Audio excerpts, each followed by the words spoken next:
দিয়া और বাতি চ্যানেলে সবাইকে স্বাগত জানিয়ে আজকে আমি আমার ব্লগটা শুরু করছি।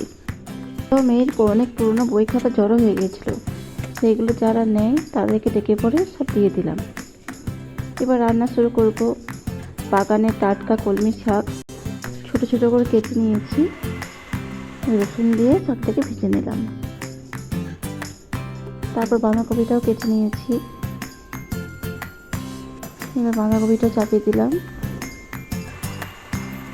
দেখো, শাক ভাজা বাঁধাকপির তরকারি আমার হয়ে গেল। এবারে মেয়ের যে স্কুলের জন্য টিফিন বানিয়েছিলাম সেটা রেডি করে নিচ্ছি। কুমড়োর তরকারি করেছিলাম আর পরোটা করেছিলাম। কুমড়োর তরকারি, পরোটা আর শসা ওকে দিয়ে দিলাম।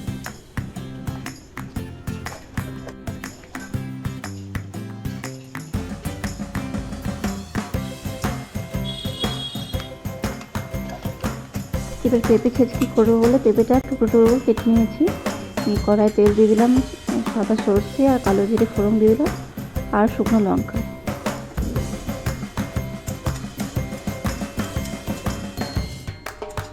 এরপর পেঁপেগুলো দিয়ে দিয়েছি, তারপরে নুন দিয়ে দিলাম আর হলুদ দিয়ে দিলাম, নিয়ে ঢাকা দিয়ে ভাজতে থাকলাম। পেঁপে ছেঁচকি তৈরি হয়ে গেলে এবার তেলের মধ্যে আদা দিয়ে দিলাম আর টমেটো দিয়ে দিলাম, নিয়ে ভালো করে ভাজতে থাকলাম। নুন আর হলুদ দিয়ে দিলাম। টমেটো চাটনি রেডি হয়ে গেল। একটু মাছের ঝোল করবো বলে মশলার মধ্যে পেঁপে দিয়ে দিয়েছি, জল ঢেলে দিলাম, মাছগুলো সব দিয়ে দিলাম।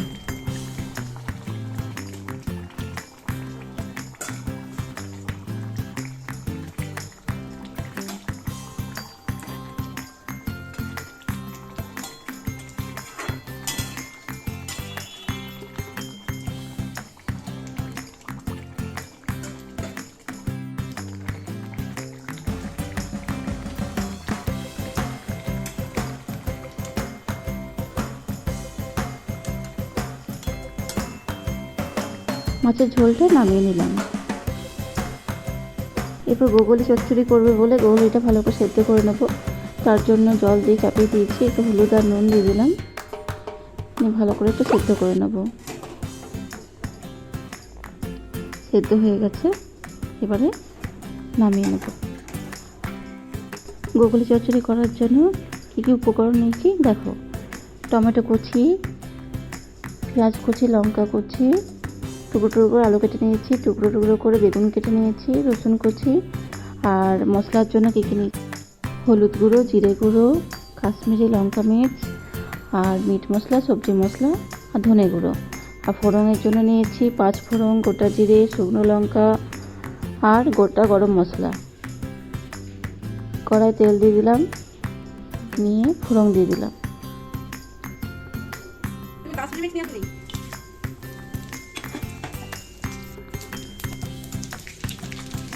এরপর আলুগুলো দিয়ে দিলাম। আলুগুলো একটু ভালো করে ভাজবো। আলুগুলো তুলে রেখে দিলাম একটা পাত্রে। এরপর বেগুনগুলো ভেজে নেব। বেগুনগুলো ভালো করে ভেজে নিলাম, বেগুনগুলো তুলে রেখে দেবো।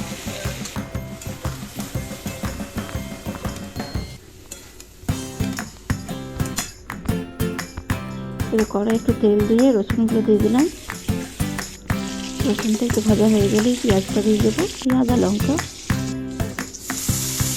তাকে ভালো করে ভেজে নিলাম। ভাজা হয়ে যাওয়ার পরে আদাটা একটু ঘষে নেব।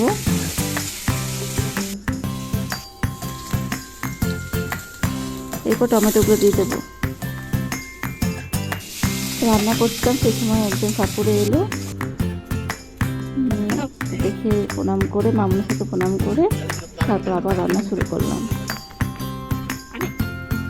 তো সব মশলাগুলো দিয়ে দিলাম। মশলাগুলো দিয়ে দেওয়া হয়ে যাওয়ার পরে জল ঢেলে দিলাম, একটু জল দিয়ে ভালো করে ভাজতে থাকলাম মশলাটাকে। তারপর গোগলিটা দিয়ে দিলাম, গোগলিটা দিয়ে ভালো করে কষতে থাকলাম। তারপর যে ভেজে রাখা আলু আর বেগুনটা ছিল সেটাও দিয়ে দিলাম, খুব ভালো করে কষতে থাকলাম। তারপর জল দিয়ে দিলাম, যাতে আলুটা সেদ্ধ হয়ে যায় ভালোভাবে। হয়ে গেল আমাদের ব্রকলি চচ্চড়ি, এবার নামিয়ে নেব।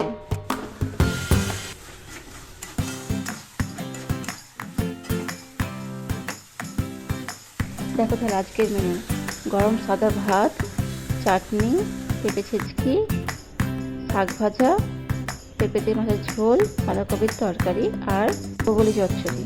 কেমন লাগলো ভিডিওটা সবাই কমেন্ট করে জানাবে। আবার দেখা হবে পরে একটি ব্লগে।